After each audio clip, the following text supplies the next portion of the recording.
মুসলমান ভাই, এই জন্য আমাদেরকে তাকওয়া অর্জন করে করে চলতে হবে। মৃত্যুর জন্য সব সময় আমাদেরকে প্রস্তুত থাকতে হবে। এই বুঝে আজরাইল আমাদের সামনে চলে আসে। আমরা যদি তাকওয়া অর্জন করতে পারি, আল্লাহ তাআলা যাবতীয় বিপদ আপদ থেকে আমাদেরকে রক্ষা করবে। মুসলমান ভাইরা আমার, আল্লাহর পয়গম্বর ইউসুফ আলাইহিস সালামের জীবনী যদি আমরা দেখতে পাই, তার জীবনের মধ্যে আমরা ঘটনা দেখতে পাই। আল্লাহ তাআলা কোরআনের মধ্যে বলেন, ওয়া মাইয়াত্তাকিল্লাহা ইয়াজআল লাহু মাখরাজা। যে ব্যক্তি দুনিয়ার মধ্যে তাকওয়া অর্জন করবে, আল্লাহ তাআলা বলতেছেন, ও আমার বান্দা, দুনিয়ার মধ্যে যারা তাকওয়া অর্জন করে চলবে, দুনিয়ার মধ্যে তোমরা যখন সমস্যার সম্মুখীন হয়ে যাইবা, আমি আল্লাহ তাআলা তোমাদেরকে যাবতীয় টেনশন থেকে, সংকট থেকে বের হওয়ার জন্য সহজ পথ বের করে দিব। জোরে বলেন সুবহানাল্লাহ। আল্লাহ তাআলা ইরশাদ করে বলেন, ইয়া আইয়ুহাল্লাযীনা আমানু সুবিরু ওয়া সাবিরু ওয়া রাবিতু ওয়াত্তাকুল্লাহা লাআল্লাকুম তুফলিহুন। আমার মুসলমান ভাইরা, এক নম্বর কাজ হইল, এক নম্বর আমল হইল, একজন মুমিন মুসলমান যদি সফলতা অর্জন করতে চায়, ওই ব্যক্তিকে দুনিয়ার মধ্যে এক নম্বর যে কাজটা করতে হবে, আল্লাহ তাআলা বলতেছেন, ইয়া আইয়ুহাল্লাযীনা আমানু সুবিরু, ওরে আমার বান্দা, তোমরা ধৈর্য ধারণ করবা। দুনিয়ার মধ্যে জীবন চলার পথে প্রত্যেকটা কাজ তোমাকে ধৈর্য ধারণ করে করে করতে হবে। দুনিয়ার মধ্যে যদি তুমি প্রত্যেকটা কাজ ধৈর্য ধারণ করতে পারো, আমি আল্লাহ তাআলা তোমাকে সাকসেসফুল বান্দা বানায় দিব। জোরে কোন সুবহানাল্লাহ। এই জন্য মুসলমান ভাই, দুনিয়ার মধ্যে যদি আমরা সফলতা অর্জন করতে চাই, দুনিয়ার মধ্যে যদি আমরা কামিয়াবি হতে চাই, আমাদেরকে দুনিয়ার মধ্যে এক নম্বর ধৈর্য ধারণ করতে হবে। ধৈর্য ধারণ করতে হবে চলতে ফিরতে, ইবাদত বন্দেগীতে, ব্যবসা বাণিজ্যে, জীবনের প্রত্যেকটা সেক্টরে আমাদেরকে ধৈর্য ধারণ করে চলতে হবে। একজন ইমানদার মুমিন মুসলমানের অনেকগুলো গুণ থাকতে হবে।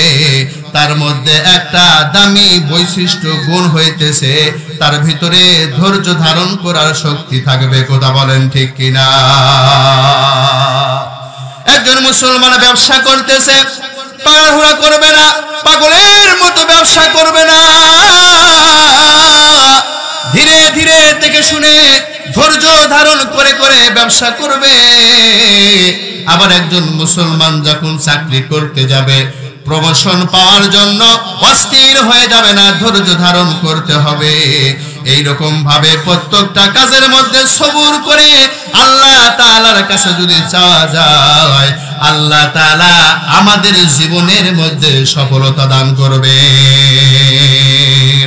মুসলমান ভাইরা আমার, আল্লাহ তাআলা ইরশাদ করে বলেন, ইয়া আইয়ুহাল্লাযীনা আমানুস্তাঈনু বিস-সাবরি ওয়াস-সালাহ ইন্নাল্লাহা মা'আস-সাবিরিন।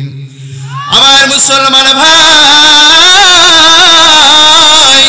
আল্লাহ তাআলা বলতেছেন, ও আমার বান্দা, ও দুনিয়ার ইমানদাররা, তোমরা শুনে নাও, দুনিয়ার মধ্যে যখন তোমাদের কোনো জিনিসের প্রয়োজন হয়ে যাবে, দুনিয়ার মধ্যে যখন কোনো কিছুর প্রয়োজন তোমাদের হয়ে যাবে, এক দৌড় দিয়ে বাবার কাছে গিয়ে তোমরা দাঁড়ায়ও না, এক দৌড় দিয়ে নেতার কাছে যাইও না, বরং আমি আল্লাহ তাআলা তোমাকে সৃষ্টি করেছি বান্দা, আমি আল্লাহ তাআলা তোমার মালিক।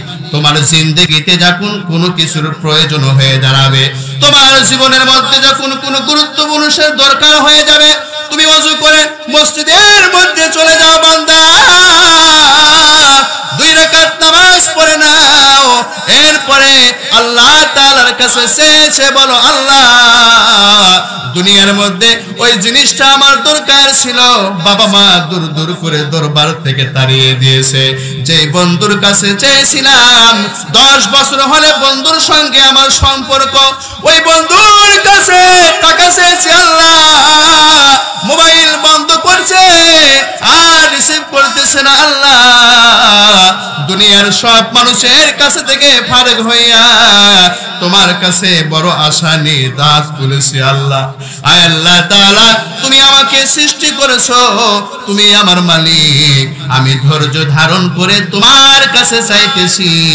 এইরকম ভাবে যদি আমরা আল্লাহ তাআলার কাছে চাইতে পারি, আল্লাহ বলেছেন বান্দা নামাজ আর ধৈর্যের মাধ্যমে তোমরা আমি আল্লাহর কাছে চাও, আমি আল্লাহ তোমার সমস্ত জরুরত পুরা করে দিব। জোরে কোন সুবহানাল্লাহ।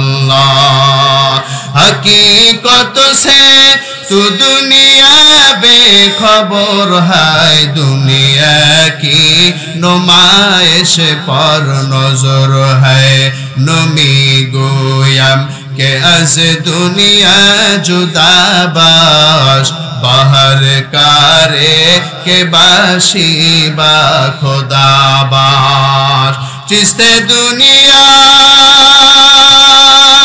आज खुदा गाफिल बुदान, नई कमाशु नकराहु करो जिंदुजान।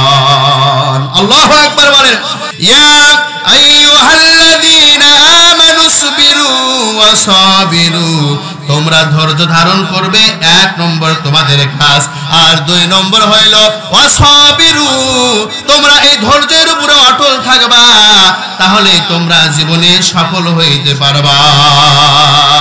আমার মুসলমান ভাইরা আমার, পয়গম্বর ইউনূস আলাইহিস সালাম দীর্ঘ 40 দিন পর্যন্ত মাছের পেটের মধ্যে ছিল। তিনি বলেন নাই আল্লাহ ও মাবুদ আমার থাকতে অনেক কষ্ট হইতেছে, বরং তুমি মাছের মধ্যে থেকে থেকে দীর্ঘ 40 দিন পর্যন্ত জীবন যাপন করেছে। এরপরে যখন আল্লাহ তাআলার কাছে বলেছেন লা ইলাহা ইল্লা আনতা সুবহানাকা ইন্নী কুনতু মিনাল যালিমিন, আল্লাহ তাআলার কাছে ধৈর্য ধারণ করে যখন ডাক দিয়েছে আল্লাহ তাআলাকে, আল্লাহ তাআলা বলতেছেন ও বান্দা জীবনে ভুল করেছো, আমি পরীক্ষা নেওয়ার জন্য মাছের পেটের মধ্যে তোমাকে ফালাই দিলাম, তুমি ধৈর্য হারা হও নাই, আমার পর ধৈর্য ধারণ করে তুমি জীবন যাপন করে করে মাছের পেটের মধ্যে কাটাইতেছো। ওরে বান্দা এই ধৈর্য ধারণের পরিচয় দেওয়ার কারণে আমি আল্লাহ তাআলা তোমাকে মাছের পেট থেকে আবার তোমাকে মুক্ত দিয়ে দিলাম। আমার মুসলমান ভাইরা আমার, এই জন্য আমাদেরকে ধৈর্য ধারণের পরিচয় দিতে হবে। একজন মুসলমান সহজে ঈমান হারা হবে না, ধৈর্য হারা হবে না। জীবনের মধ্যে যখন তার পরীক্ষা নেমে আসবে, আল্লাহ তাআলার কাছে সর্বোচ্চ ধৈর্য ধারণের পরীক্ষা দিবে। কথা বলেন ঠিক কিনা? মুসলমান ভাইরা আমার, সমস্ত নবীগণ ধৈর্য ধারণ করেছে, সব চাইতে বেশি ধৈর্য ধারণ করেছে আমাদের নবী জনাবে মুহাম্মদুর রাসূলুল্লাহ। সকলেই বলেন সাল্লাল্লাহু আলাইহি ওয়াসাল্লাম। পয়গম্বর আমার নবী হয়ে যাওয়ার পরে আল্লাহ তাআলা বললেন, পয়গম্বর তুমি মানুষদেরকে কালিমার দাওয়াতগুলো দিয়ে দিয়ে পৌঁছায়া দাও। পয়গম্বর কালিমার দাওয়াত দেয়, আত্মীয় স্বজন সবাই নবীজির দুশমন হয়ে গেল। আল্লাহর পয়গম্বরের আত্মীয় স্বজন সবাই জানের দুশমন হয়ে গেল। আল্লাহর পয়গম্বর বৈমুখ হয়ে তাইফের ময়দানে চলে গেল। পয়গম্বরকে সেখানেও কবুল করলো না। আল্লাহর পয়গম্বরের পিছনে কিছু কাফের যুবক লেলিয়ে দিয়ে বলল, ও তাইফের কাফের যুবকেরা, এই যে মুহাম্মদ নতুন ধর্ম আবিষ্কার করেছে, তোমরা তাকে পাথর মেরে মেরে দুনিয়া থেকে শেষ করে দাও। এই পয়গম্বর যেন দুনিয়ার মধ্যে থাকতে না পারে। আল্লাহর পয়গম্বরের পিছনে কিছু কাফের যুবক লেলিয়ে দিল। কাফের যুবকেরা পয়গম্বরকে পাথর মারতে লাগলো। আল্লাহর পয়গম্বরের পবিত্র শরীর মোবারকে মশা মাছি পড়তো না। চাঁদের মতো নবীজির চেহারা, সেই চেহারার মধ্যে কাফের বেঈমানেরা ধারালো ধারালো পাথর মেরে মেরে পয়গম্বরকে আহত করলেন। পয়গম্বরের শরীর থেকে রক্ত পড়তে পড়তে এক পর্যায়ে শরীর দুর্বল হয়ে মাটির মধ্যে পয়গম্বর চলে যায়।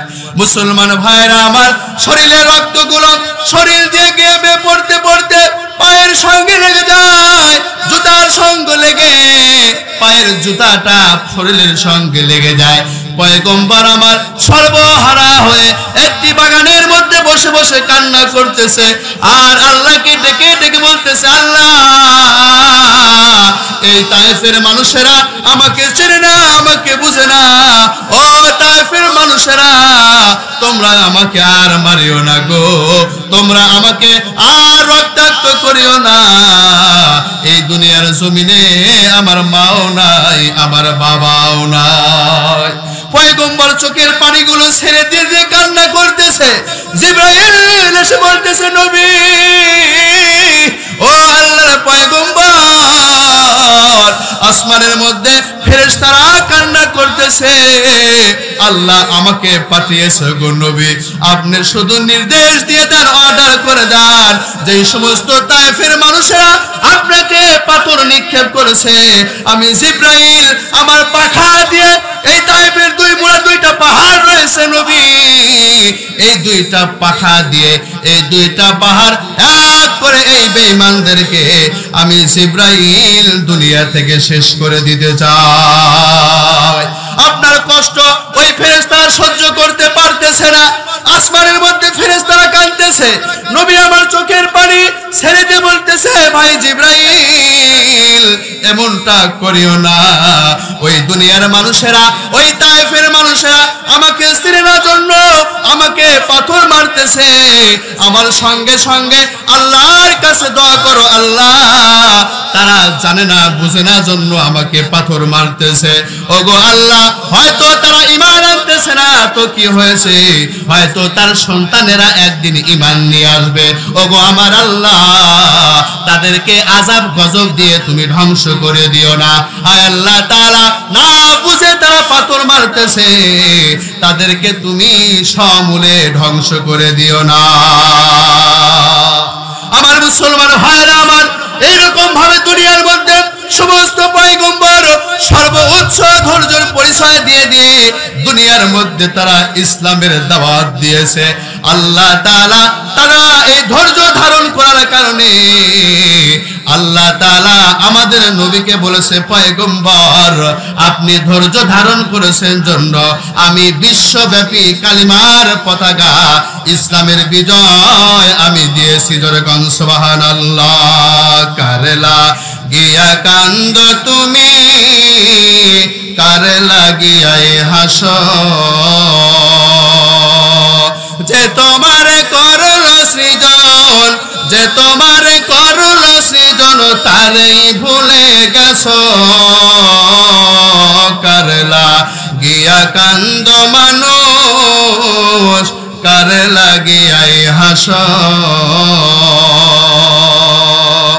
আমার মুসলমান ভাইরা আমার, এই জন্য আমরা জীবনের মধ্যে যদি সফলতা অর্জন করতে চাই, আমাদেরকে 1 নম্বর কাজ হইল ধৈর্য ধারণ করতে হবে, আর 2 নম্বর কাজ হইল আমাদেরকে এই ধৈর্যের উপর অটল থাকতে হবে, আর 3 নম্বর কাজ হইল আল্লাহ তাআলা বলেন, ওয়ারাবিতু, আমাদেরকে জিহাদের জন্য প্রস্তুত থাকতে হবে। কোন সময় যেন মুসলমানদের ঈমানটা হরণ করার জন্য কাফের বেঈমানেরা না জানি হামলা করে বসে। আমার মুসলমান ভাইরা আমার, ইসলামের শত্রু শুরু যুগ থেকে এখন পর্যন্ত রয়েছে। এই জন্য ঈমানদার তার ঈমানকে রক্ষা করার জন্য, মুসলমানের সার্বভৌমত্ব রক্ষা করার জন্য সব সময় জিহাদের জন্য প্রস্তুত থাকবে। কথা বলেন ঠিক কিনা? এক শ্রেণীর কাফের বেঈমানেরা ইহুদি খ্রিস্টানের গোষ্ঠীরা মুসলমানের ঈমানকে হরণ করার জন্য সর্বদাই ষড়যন্ত্র করে যাচ্ছে, কথা বলেন ঠিক কিনা? তারা চায় এই আমরা যে এরকম বেঈমান হয়ে গিয়েছি মুসলমানদেরকেও ওই রকম বেঈমান বানাতে, কথা বলেন ঠিক কিনা? এই জন্য আমাদেরকে অ্যাক্টিভ থাকতে হবে। একজন ঈমানদার মুসলমান সব সময় সতর্ক থাকতে হবে, কারণ জীবনের সর্বক্ষেত্রে স্যাক্রিফাইস করলেও ঈমানের ক্ষেত্রে তারা স্যাক্রিফাইস করবে না, কথা বলেন ঠিক কিনা? আমার মুসলমান ভাইরা, ঈমানের অনেক দাম রয়েছে। একটা ঈমানের একজন ঈমানদার যারা পরিমাণ ঈমান নিয়ে যদি অন্ধকার কবরে যায় তার কি পরিমাণ দাম রয়েছে। আল্লাহ তাআলা আল্লাহ রাব্বুল আলামিন বলেছেন, আল্লাহর পয়গম্বর পর্যন্ত বলেছেন, একজন ঈমানদার মুসলমান যদি যারা পরিমাণ ঈমান নিয়ে অন্ধকার কবরে যায় আল্লাহ তাআলা তাকে সর্বনিম্ন যে জান্নাত দান করবে ওই জান্নাতের এরিয়া বরত্ব হবে এই পৃথিবীর 10 গুণ বড়। জোরে কোন সুবহানাল্লাহ। আল্লাহর পয়গম্বর তাফসীরে কাবীরের মধ্যে ঘটনা আসছে, আল্লাহর পয়গম্বর মুসা আলাইহিস সালাম আল্লাহর কাছে ডেকে বলতেছেন, আল্লাহ আমি একজন বনি ইসরাইলের স্পেশাল বড় নবী, অনেক পাওয়ারফুল একজন নবী গো আল্লাহ, আমি আপনার কাছে একটা স্পেশাল দোয়া চাই, যে দোয়াটা সব সময় আমি আপনার নাম ধরে ধরে জপব, আপনি আমাকে একটা স্পেশাল দোয়া শিখায় দেন। আল্লাহ তাআলা কালিমা তৈয়বা লা ইলাহা ইল্লাল্লাহ মুহাম্মাদুর রাসূলুল্লাহ শিখায় দিলেন। পয়গম্বর বলতেছেন, আল্লাহ আমি এই সাধারণ দোয়া চাই নাই, বড় নবী হিসাবে একটা স্পেশাল দোয়া চাইতেছিলাম। আল্লাহ তাআলা বলেন, ও পয়গম্বর মুসা, এই কালিমা তৈয়বা তোমার কাছে সাধারণ কোন কালিমা হইতে পারে, দুনিয়ার কোন বান্দা যদি এই কালিমার সামান্য পরিমাণ ঈমান নিয়ে যদি অন্ধকার কবরে আসে, আমি আল্লাহ তাআলা দুনিয়ার মধ্যে থেকে আসার কারণে এই ঈমানটা নিয়ে আসার কারণে তাকে যেই জান্নাতটা দান করব ওই জান্নাতে দুনিয়ার 10 গুণ বড় হবে। জোরে কোন সুবহানাল্লাহ। আমার মুসলমান ভাইরা, আমার বলতেছিলাম এই জন্য আমাদেরকে ঈমান রক্ষা করার জন্য কাফের বেঈমানেরা ইহুদি খ্রিস্টানেরা ইসলামকে উৎখাত করার জন্য নানা রকম ষড়যন্ত্র করবে। আল্লাহ তাআলা বলতেছেন, বান্দা জীবনের মধ্যে যদি সফলতা অর্জন করতে চাও তোমাদেরকে এই ঈমান রক্ষা করার জন্য সব সময় জিহাদের জন্য প্রস্তুত থাকতে হবে, কথা বলেন ঠিক কিনা? আজকে বাংলাদেশের মুসলমানদের ঈমান হরণ করার জন্য নানা রকম ষড়যন্ত্র চলতেছে, কথা বলেন ঠিক কিনা? আমরা মুসলমান ঈমানদার মানুষ, আমাদের খাবার নাই ঘরে, আমরা ভালো পোশাক পরতে পারি না, কিন্তু আমরা তাদেরকে পরিষ্কার করে বলে দিতে চাই, বাংলার জমিনের মুসলমানেরা এরা ঈমানদার, এরা ঘরের মধ্যে ভালো খাবার না থাকতে পারে, ভালো পোশাক না পরতে পারে, কিন্তু তারা ঈমান লালন করে, কথা বলেন ঠিক কিনা? ইসলাম প্রিয় মুসলমান, কথা বলেন ঠিক কিনা? সুতরাং তোমরা যারা ষড়যন্ত্র করতেছ, ইহুদি খ্রিস্টানের দালালেরা, নাস্তিক বেঈমানেরা, পরিষ্কার করে শুনে নাও, বাংলার জমিনের মুসলমানেরা ইসলামকে রক্ষা করার জন্য জিহাদের ময়দানে নেমে, রাজপথে নেমে, রক্ত দিয়ে জীবন দিয়ে ইসলামকে রক্ষা করবে, কথা বলেন ঠিক কিনা? আমার মুসলমান ভাইরা আমার, এই জন্য যদি জীবনের মধ্যে আমরা সফলতা অর্জন করতে চাই, জীবনের মধ্যে যদি আমরা কামিয়াবি হইতে চাই, আল্লাহ তাআলা বলেন, ইয়া আইয়ুহাল্লাযীনা আমানু সুবিরু ওয়াসাবিরু ওয়ারাবিতু ওয়াত্তাকুল্লাহা লাআল্লাকুম তুফলিহুন। আল্লাহ তাআলা বলতেছেন, ও দুনিয়ার ঈমানদারেরা, জীবনের মধ্যে তোমরা যদি সফলতা অর্জন করতে চাও তোমাদেরকে 1 নম্বর ধৈর্য ধারণ করতে হবে, আর 2 নম্বর হইল তোমাদেরকে এই ধৈর্যের উপরে অটল থাকতে হবে, আর 3 নম্বর হইল তোমাদের ঈমান আমল রক্ষা করার জন্য সর্বদাই জিহাদের জন্য প্রস্তুত থাকতে হবে, কথা বলেন ঠিক কিনা? আজকে পৃথিবীর আনাচে কানাচে দেখা যায় মুসলমানদের উপর নির্যাতন আর নির্যাতন। এর একমাত্র কারণ হইল মুসলমানেরা জিহাদ ছেড়ে দিয়েছে আর বেঈমানেরা তাদের উপর চেপে বসেছে, কথা বলেন ঠিক কিনা? সারা পৃথিবীর মুসলমান যদি এক হয়ে জিহাদের অহংকারের শক্তি, কুফরের শক্তি, দৌড়াইতে দৌড়াইতে তারা জাহান্নামে চলে যেত। সারা পৃথিবীর মধ্যে কালিমার পতাকা আল্লাহ উঠাইয়া দিত। কথা বলেন ঠিক কিনা? আল্লাহর পয়গম্বর বলেছেন, ও আমার উম্মতের দলেরা, জিহাদ ছেড়ে দিবা, তোমাদের প্রতি লাঞ্ছনা বাঞ্ছনা চাপিয়ে দেওয়া হবে। এই জিহাদ কিয়ামত পর্যন্ত থাকবে, আর জিহাদের উপর অটল থাকবা তো আল্লাহ তাআলা তোমাদেরকে সফলতা দান করবেন। জোরে কোন সুবহানাল্লাহ। পয়গম্বর বলেন, আল জিহাদু মাসিন ইলা ইয়াউমিল কিয়ামা। ওরে আমার উম্মতের দল, এই জিহাদটা কিয়ামত পর্যন্ত কায়েম থাকবে। এই জিহাদ তোমরা যদি কিয়ামত পর্যন্ত ধরে রাখো, বেঈমানদের বিরুদ্ধে তোমরা যদি সশস্ত্র লড়াই করতে সর্বদাই প্রস্তুত থাকো, তাহলে আমি আল্লাহ তাআলা তোমাদেরকে সফলতা দিয়ে দেব। আর তোমরা যদি জিহাদ থেকে পিছে সরে যাও, জিহাদ থেকে দূরে চলে যাও, আল্লাহর পয়গম্বর বলতেছেন আল্লাহ তাআলা তোমাদের উপর লাঞ্ছনা চাপায়া দিবেন। জোরে কোন নাউজুবিল্লাহ। আল্লাহর পয়গম্বর হাদিস শরীফের মধ্যে বলেন, ওরে আমার উম্মতের দল, তোমরা যদি জিহাদ ছেড়ে দাও, তোমাদের প্রতি আল্লাহ তাআলা লাঞ্ছনা বাঞ্ছনা চাপায়া দিবেন। কথা বলেন ঠিক কিনা? এই জন্য আমাদেরকে প্রস্তুত থাকতে হবে। শ্রীলঙ্কা থেকে শুরু হয়েছিল, শ্রীলঙ্কার মুসলমানেরা যখন জেগে উঠেছিল, শ্রীলঙ্কাকে স্বাধীন করে দিয়েছিল আল্লাহ। কথা বলেন ঠিক কিনা? এরপরে দেখেন, এরপরে ফিলিস্তিনের মুসলমানেরা জেগে উঠেছিল, আফগানিস্তানের মুসলমানরা জেগে উঠেছিল, আল্লাহ তাদেরকে স্বাধীনতা দিয়েছেন। এরপর 2024 এসে বাংলার মুসলমানেরা জেগে উঠেছিল, আল্লাহ তাআলা বাংলাদেশের মুসলমানকেও স্বাধীনতা দিয়েছেন নতুন করে। কথা বলেন ঠিক কিনা? এই বাংলার জমিনে 90% মুসলমান থাকা সত্ত্বেও কোরআনের কথা আমরা বলতে পারতাম না। কথা বলেন ঠিক কিনা? আমাদেরকে আড়ষ্ট করা হয়তো, জবান ঠেসে দেওয়া হয়তো। আল্লাহ তাআলা জালিমদেরকে উৎখাত করে নতুন করে আমাদেরকে স্বাধীনতা দিয়েছেন। কথা বলেন ঠিক কিনা? এরপর দেন শামের দিকে, এই শামের মধ্যে আবার নতুন করে স্বাধীনতা হয়েছে। এই জন্য মুসলমান যদি ঈমানের চেতনা নিয়ে রাজপথে জিহাদের জন্য প্রস্তুত হয়ে যায়, বেঈমানেরা থরথর করে কেঁপে জাহান্নামের পথে উৎখাত হয়ে যাবে। আল্লাহ সারা পৃথিবীব্যাপী ইসলামের বিজয় দান করবেন। কথা বলেন ঠিক কিনা? আমার মুসলমান ভাইরা আমার, আর 4 নম্বর বিষয় ছিল, একজন মুসলমান যদি জীবনের মধ্যে সফলতা অর্জন করতে চায়, তাকে 4 নম্বর কাজ হইল আল তাকওয়া অর্জন করতে হবে। আল্লাহ তাআলা বলেন, ওয়াত্তাকুল্লাহা লাআল্লাকুম তুফলিহুন। ও দুনিয়ার বান্দা বান্দিরা, তোমরা যদি দুনিয়ার মধ্যে সফলতা অর্জন করতে চাও, তাহলে তোমরা আমাকে ভয় করে করে দুনিয়ার মধ্যে জীবন যাপন করো। তাকওয়া অর্জন করে যদি চলতে পারো, লাআল্লাকুম তুফলিহুন, তাহলে আমি আল্লাহ তাআলা ঘোষণা করে দিলাম তোমাদেরকে সফলতা দিয়ে দিব। জোরে কোন সুবহানাল্লাহ।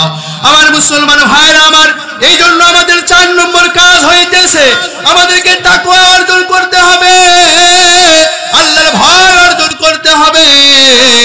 অন্তরের মধ্যে আল্লাহর ভয় লালন করে করে জীবন যাপন করতে হবে। একজন মানুষ যদি তাকওয়া অর্জন করতে পারে, আল্লাহ তাআলা বলতেছেন ওই মানুষটা দিনদার হয়ে যাবে, আল্লাহওয়ালা হয়ে যাবে। শুধু তাই নয়, সমাজের মধ্যে সব চাইতে দামি হয়ে যাবে। জোরে কোন সুবহানাল্লাহ।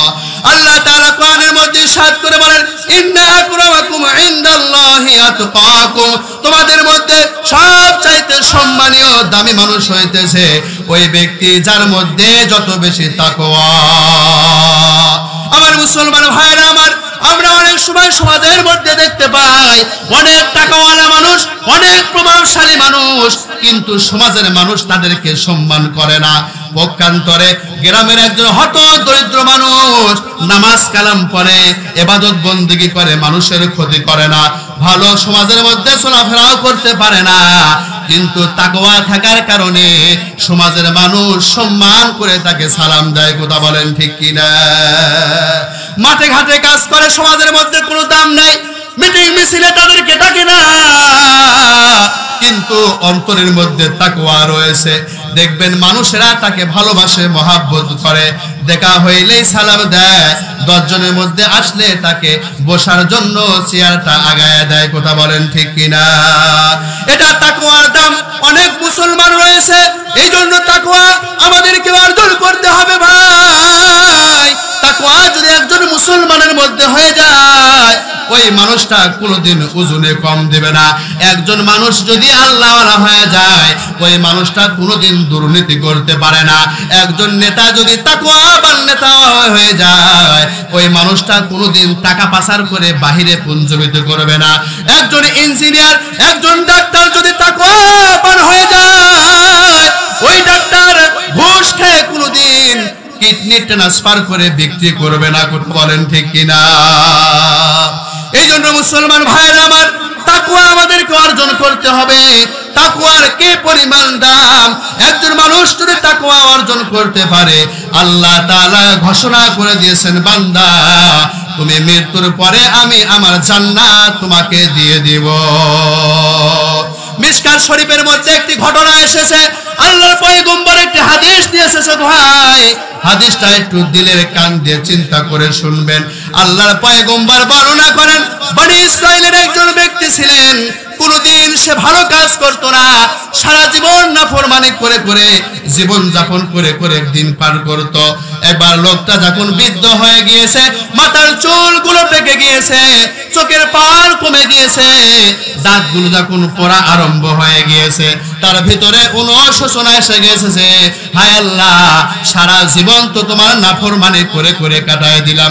হায় আল্লাহ, তুমি তো আমাকে তোমার ইবাদত বন্দেগী করার জন্য দুনিয়ার মধ্যে পাঠাইছিলা, কিন্তু আমি তো দুনিয়ার মধ্যে এসে নাফরমানি করে করে জীবন পার করেছি। আল্লাহ, এখন যদি হায়াতের জিন্দেগি শেষ হয়ে যায়, এই গুনাহমাখা চেহারা নিয়ে তোমার সামনে কেমন করে দাঁড়াবো? এই চিন্তা হয়ে গেছে, এই গুনাহমাখা চেহারা নিয়ে আল্লাহর সামনে কেমন করে দাঁড়াইবো? জাহান্নামের আযাব তো বড় কঠিন। না না, এই চেহারা নিয়ে আমি যাইতে পারবো না। এই জন্য তিনি তার সন্তানকে ডেকে বলতেছে, বাবা, ও আমার কলিজার টুকরা সন্তানেরা, শুনে নাও, মৃত্যুর আগে তোমাদেরকে একটা নসিহত করে দিতে চাই। নসিহতটা হইল, আমি যেদিন দুনিয়া থেকে চলে যাব, তোমরা আমাকে কবরস্থ করবা না, তোমরা আমাকে দাফন কাফন করবো না। সন্তানেরা বলতেছে, বাবা, তাহলে কি করব? মানুষ মারা গেলে তো তাকে কবরস্থ করতে হয়। ওই মুরব্বী বলতেছে, ওই বনি ইসরাইলের ওই ব্যক্তি বলতেছে, না না, তোমরা আমাকে কবরস্থ করবা না। কি করে হবে? বলতেছে, আমি যখন মৃত্যুবরণ করব, আমার লাশটা তোমরা ছাই দিয়ে পুড়িয়ে দিয়ে দুই ভাগ করার পরে এক ভাগ ছাই তোমরা বাতাসের সঙ্গে উড়িয়ে দিবা, আর এক ভাগ ছাই তোমরা নদীর পানির সঙ্গে মিশিয়ে দিবা। মুসলমান ভাইরা আমার, হাদিসটা একটু দিলের কান দিয়ে বুঝবেন। এই মানুষের চিন্তা হইতেছে, এই গুনাহমাখা চেহারা নিয়ে যদি আল্লাহর সামনে যায়, আল্লাহ তো আমাকে জাহান্নামে দিয়ে দিবে। ওই জাহান্নামের আগুন বড় কঠিন, আমি তো ওই আগুন সহ্য করতে পারবো না। এই চিন্তা করে তিনি তার সন্তানদেরকে এমন পরামর্শ দিয়েছে। আমার মুসলমান ভাইরা আমার, কিন্তু আল্লাহ হইতেছে সর্বশক্তিমান।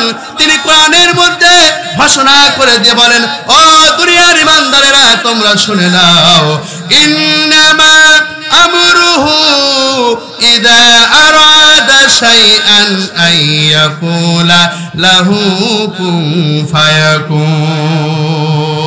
আল্লাহ বলতেছেন, ওরে বান্দা, তুমি মনে করতেছো তোমার লাশটা পুড়িয়ে দিলে তোমাকে আমি আর ধরতে পারবো না, কিন্তু না না, আল্লাহ কোরআনের মধ্যে বলতেছে, বান্দা, আমি যখন কোনো জিনিস সৃষ্টি করার জন্য ইচ্ছা করি, শুধু বলি কোন হয়ে যাও, সাথে সাথে ওই জিনিসটা হয়ে যায়। মুসলমান ভাইরা আমার, এবার এই বনি ইসরাইলের ব্যক্তি যখন মৃত্যুবরণ করেছে, তার সন্তানেরা তার লাশটা পুড়িয়ে দিয়ে ছাইগুলো দুই ভাগ করে এক ভাগ বাতাসের সঙ্গে মিলিয়ে দিয়েছে, আর এক ভাগ ছাই তারা পানির সঙ্গে মিলিয়ে দিয়েছে। আল্লাহ বাতাসকে অর্ডার দিয়েছেন, পানিকে অর্ডার দিয়েছেন, ছাইগুলো একত্রিত হয়ে গিয়েছে। আল্লাহ কোন বলেছেন, বডি তৈরি হয়ে গিয়েছে। এবার রূহটা ফিকে দেওয়ার পরে বলতেছে, ও বান্দা, দুনিয়ার মধ্যে মানুষ যখন মারা যায় তাকে তো কবরস্থ করতে হয়, কিন্তু তুমি কেন তোমার সন্তানদেরকে তোমার লাশটা পুড়িয়ে দেওয়ার কথা বলেছিলে? আমাকে জবাব দাও। আল্লাহ জানে, তারপরেও আবার জিজ্ঞাসা করতেছে তার মুখ থেকে শোনার জন্য। ওই বান্দা বলতেছে, আল্লাহ, আপনি তো জানেন, তারপরেও জিজ্ঞাসা করতেছেন। ওগো মাবুদ, দুনিয়ার মধ্যে গুনাহ করে করে জিন্দেগি শেষ করে দিয়েছি, কোনোদিন ভালো কোনো কাজ করি নাই আল্লাহ। এই গুনাহ মাখা চেহারা নিয়ে তোমার সামনে দাঁড়াইতে বড় ভয় হয়। এই জন্য সন্তানদেরকে বলেছি, আমার লাশটা মৃত্যুবরণ করার পর আগুন দিয়ে পুড়িয়ে তোমরা শেষ করে দিবা। আল্লাহ তাআলা বলতেছেন, ওরে বান্দা, সারা জীবন আমার নাফরমানি করেছো, কিন্তু মৃত্যুর আগে এসে আমার ভয় অন্তরের মধ্যে লালন করেছো, এই তাকওয়া অন্তরের মধ্যে লালন করেছো বান্দা। এই কাজটা আমার কাছে অনেক ভালো লেগেছে। যা যা জিন্দেগিতে অনেক পাপ করেছো, মৃত্যুর আগে এসে ভালো হয়ে তাকওয়া অন্তরের মধ্যে লালন করার কারণে আল্লাহ, আমি আজকে আল্লাহ তোমাকে আমার জান্নাত দান করে দিলাম। লিল্লাহি তাকবীর। আমার মুসলমান ভাইরা আমার, এই জন্য আমাদেরকে তাকওয়া অর্জন করতে হবে। একজন মুসলমান যখন তাকওয়াবান মুসলমান হয়ে যাবে, আল্লাহ তাকে গায়বী সাহায্য সহযোগিতা করে করে দুনিয়ার মধ্যে থেকে বিপদ আপদ থেকে মুক্ত দান করবেন। মুসলমান ভাইরা আমার, আজকে আমরা তাকওয়া নাই। যুবক ভাইরা চিন্তা করে, আমি তো টাটকা বয়স হয়েছে, এখনো অনেক দিন সমাজের মধ্যে দুনিয়ার মধ্যে বেঁচে থাকবো, আমার চুলগুলো তো এখনো অনেক টাটকা রয়েছে।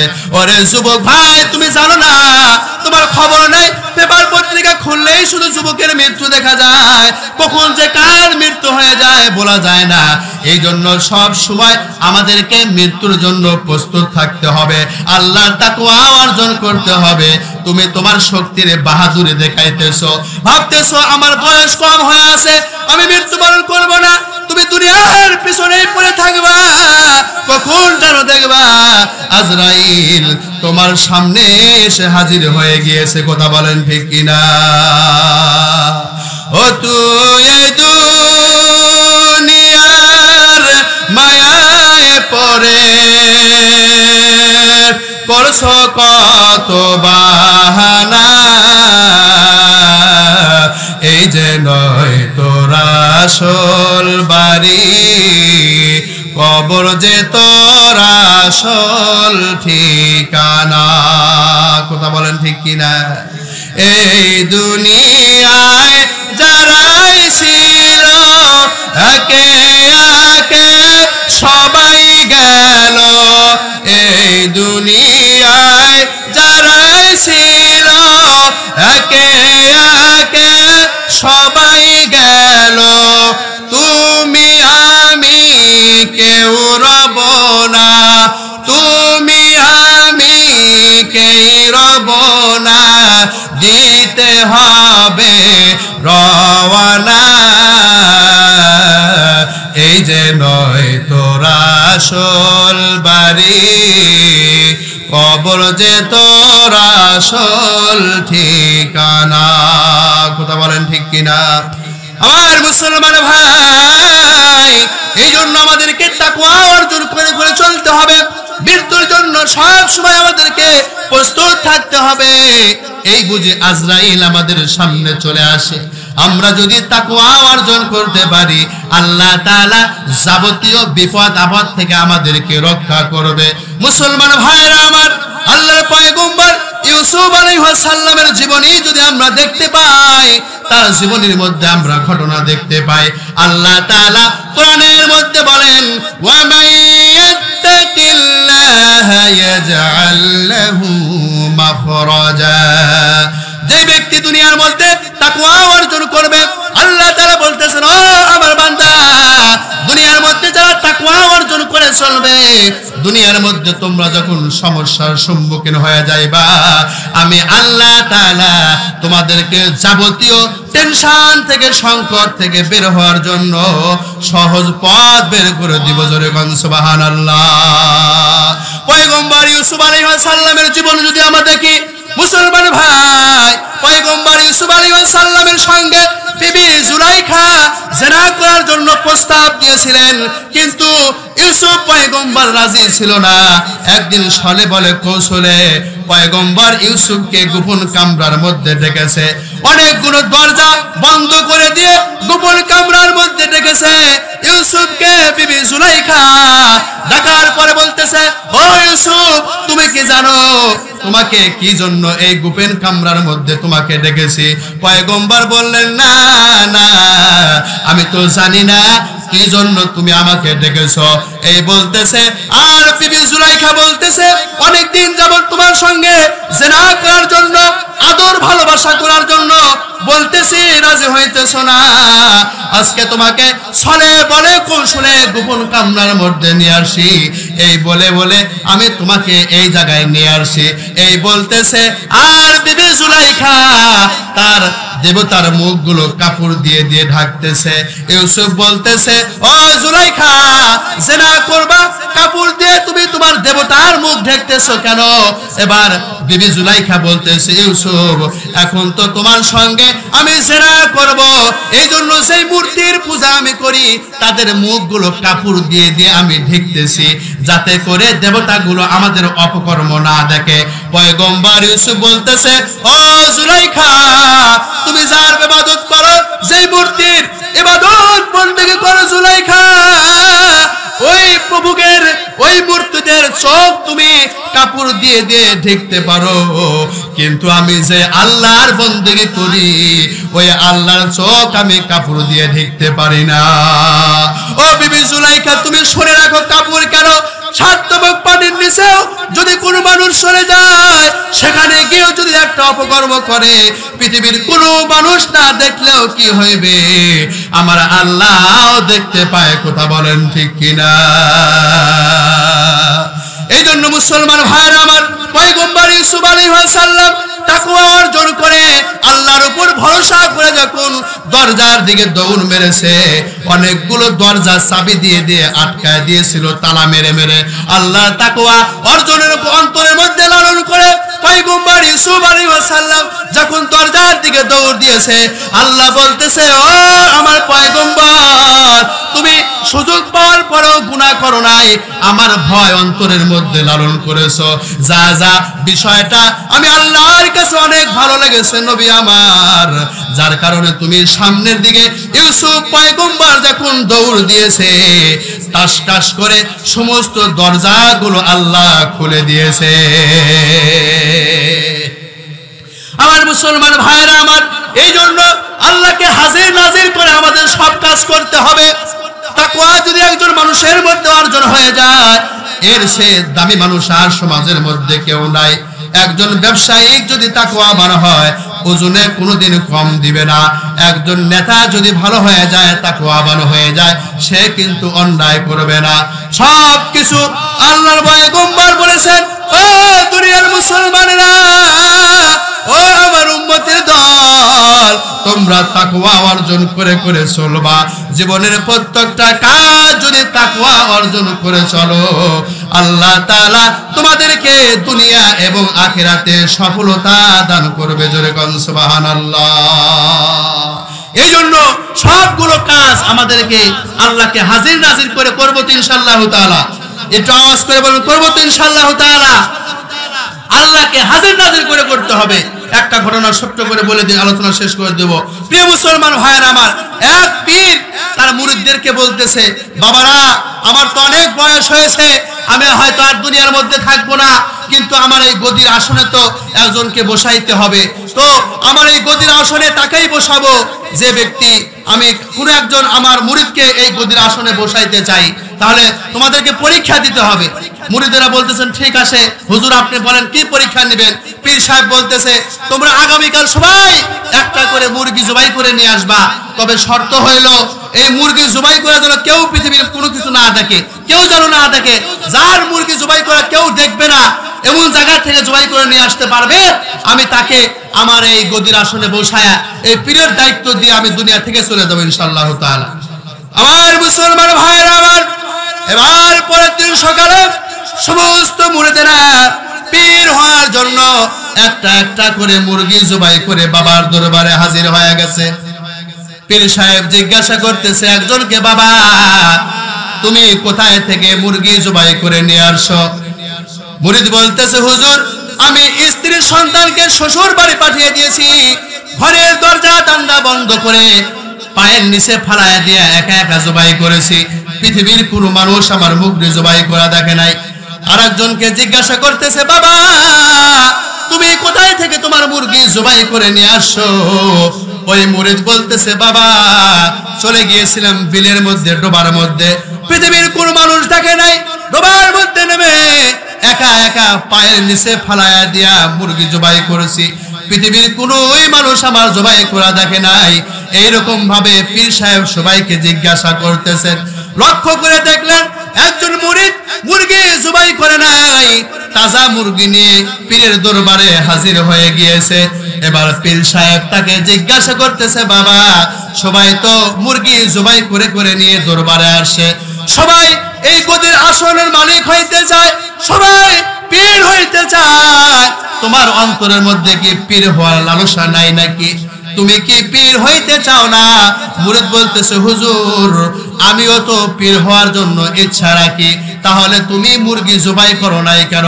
এবার মুরিদ বলতেছে, হুজুর বাজার থেকে মুরগি কিনে নিয়ে যাওয়ার পরে ঘরের দরজা জানলা বন্ধ করে যখন পৃথিবীর সমস্ত মানুষের চোখ ফাঁকি দিয়ে একা একা পায়ের নিচে মুরগিটা ফেলে দিয়ে চাকু দিয়ে যখন জবাই করতে যাইব, আমি লক্ষ্য করে দেখলাম হুজুর আমার বাবার চোখে ফাঁকি দিতে সক্ষম হয়েছি।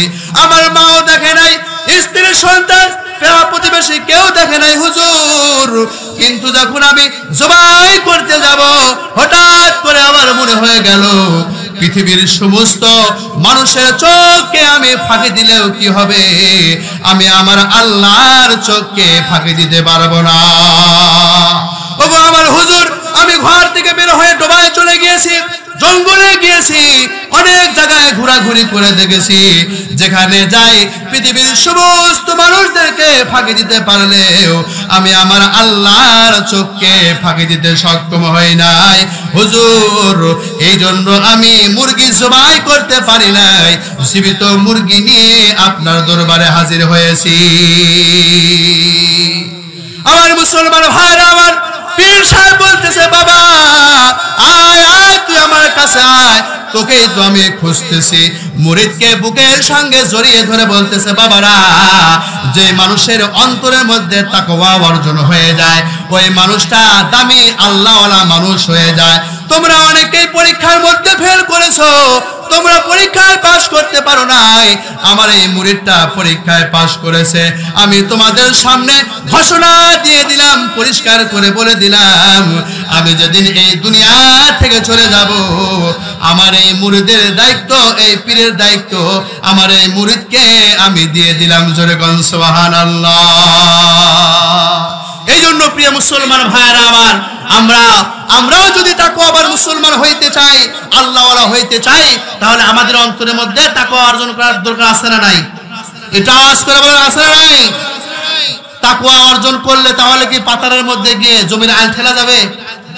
একজন জমিতে পানি দিছে, সার দিছে, এই পাতারের মধ্যে যা দেখতেছে একবার ডানের টাকা আবার বাইরে দেয়, কেউ তো নাই, দেয় ডেন কাটে দেয়, পানি পার করে দেয়। পৃথিবীর কোনো মানুষ না দেখলেও কে দেখতেছে? আল্লাহ দেখতেছে। এমন কাজ করা যাবে না, কথা বলেন ঠিক কিনা? এই জন্য মুসলমান ভাইয়েরা আমরা বলতেছিলাম যে একজন মুসলমান দুনিয়া এবং আখিরাতে যদি সফলতা অর্জন করতে চাও তাহলে তাকে কয়টা কাজ করতে হবে? 4টা কাজ করতে হবে। 1 নম্বর হলো ধৈর্য ধারণ করতে হবে। 2 নম্বর হলো এই ধৈর্যের মধ্যে অটল থাকতে হবে। আর 3 নম্বর হলো আমাদেরকে জিহাদের জন্য প্রস্তুত থাকতে হবে। যে কোনো সময় কাফের বেঈমানরা ইসলামকে উৎখাত করার জন্য, মুসলমানদের ভূমি গ্রাস করার জন্য ষড়যন্ত্র করতে পারে। আমাদেরকে জান মাল দিয়ে সর্বদাই জিহাদের জন্য প্রস্তুত থাকতে হবে, কথা বলেন ঠিক কিনা? আর 4 নম্বর হইল আমাদেরকে তাকওয়া অর্জন করতে হবে, কথা বলেন ঠিক কিনা? আমি ব্যবসা করব, তাকওয়াবান ব্যবসায়িক আমাকে হইতে হবে। আমি রাজনীতি করব, তাকওয়াবান নেতা আমাকে হইতে হবে। আমি দুনিয়ার মধ্যে সেবা করতে চাই, আমাকে তাকওয়াবান ইমাম সাহেব হইতে হবে, তাকওয়াবান স্বামী হইতে হবে। ও মা বোনেরা, তাকওয়াবান বিবি আমাদেরকে হইতে হবে, তাকওয়াবান ছাত্র আমাদেরকে হইতে হবে। অর্থাৎ জীবনের প্রত্যেকটা সেক্টরে যদি আমরা তাকওয়াবান হয়ে যাই, এই 4টা কাজ যদি আমরা অর্জন করতে পারি, আল্লাহ তাআলা দুনিয়া এবং আখিরাতে আমাদেরকে সফলতা দান করবেন। কথা বলেন ঠিক কিনা?